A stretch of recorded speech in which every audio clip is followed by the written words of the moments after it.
although I do really like real one Christmas films, I feel like A Christmas to Savour was a little bit underdeveloped.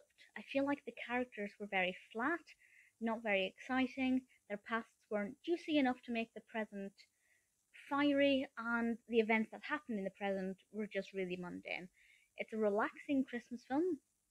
It's quite festive, and the food will certainly make your mouth water, but that's about it. It was released this year in 2021, directed by Jessica Harmon, written by Sean Fine, and this stars Britt Irvin as our protagonist Scarlett, and she is a chef. She owns a restaurant, and she is sent away to this cooking getaway. She's going to get some new ideas for holiday recipes, and while she's there, she becomes reacquainted with a fellow chef from her past.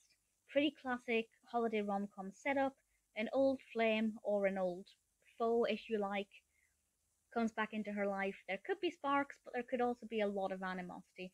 Set against the backdrop of festive recipes and festive cooking, definitely there are aspects in this that can get you into the Christmas spirit. I do love Christmas films that are about baking or cooking, because obviously Christmas, although it's not about food, if you ask most people, one of the things they love most about Christmas, it's the food, it's the smells, it's the flavors, the elements that transport you to the holidays, and the film does that well.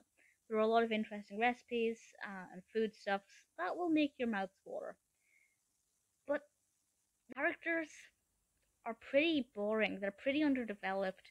I didn't really feel like I knew Scarlett very well by the end of the film. I felt like I knew her as well as I did within the first kind of 2-3 minutes of the film. I wasn't really that emotionally invested in her. I wasn't really bothered about what would happen to her, or, if she'd get her heart's desire, or if she'd succeed with career development. None of that I really cared about. But obviously, at the same time, I didn't want anything to go wrong for her.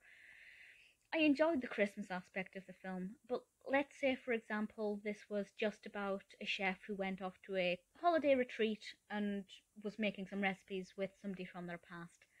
Once you remove the festive element, it stops being sweet and is just a bit mundane and monotonous. There's not enough antagonism to make it heated, but there's not enough romance to make it sweet.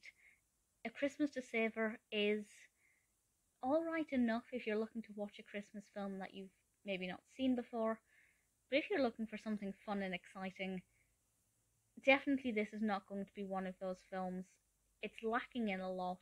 It has its positives, but ultimately it's not a good film.